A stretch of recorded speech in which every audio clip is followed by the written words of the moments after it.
আমি পারছি বলে চা বিক্রি করি, আমি তোমার মতো চামড়া ব্যবসা করি না। এখন যেহেতু আমার যোগ্যতা নিয়ে প্রশ্ন উঠেছে, যেহেতু কোন নায়িকারা বলেছে আমার সে যোগ্যতা নাই, কাজটাকে ছোট করে সে দেখেছে, তা এদের মতো মানুষকে সবসময় জুতা দিয়ে পেটানো দরকার। গাড়ি বাড়ি তাদের দরকার, আর আমার দরকার হচ্ছে আল্লাহর ভালোবাসা। দুবাইতে যে ডান্সের কাজ করে এমনি এমনি আমাকে শেখান ভাই। আমি এরকম অফার এমনও পেয়েছি যে হচ্ছে আজকে আমাকে দিনে দিনে গাড়ি বাড়ির মালিক বানাই দিচ্ছে। ওই ইজ্জত যদি আমি রক্ষা না করতে পারি তাহলে আমি কিসের নারী, কিসের মানুষ? তার কোনো কোয়ালিফিকেশন নাই, সে চা বিক্রি করে কি করে? দেখুন, এখন যেহেতু আমার যোগ্যতা নিয়ে প্রশ্ন উঠেছে, যেহেতু কোন নায়িকারা বলেছে আমার সে যোগ্যতা নাই, তাহলে হচ্ছে আগে কেন হচ্ছে এই জায়গাকে দর্শনদারি তারপর গুণ বিচারিটা দিয়েছে?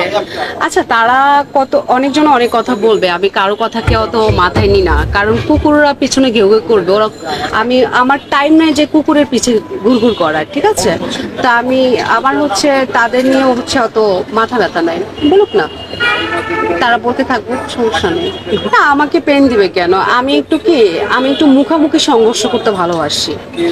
হ্যাঁ, মানে পেছনে না। আর পেছনে যারা আর কি সংঘর্ষ করে, আমি মনে করি তারা মানে তাদের হচ্ছে মানে আমার কাছে তাদের কোনো যোগ্যতাই নাই। তো তারা পেছনেই থাকবে সব সময়। যদি আমার সাথে মোকাবেলা করতে হয় তাহলে আমি বলবো আমার সামনে এসে মোকাবেলা করুন।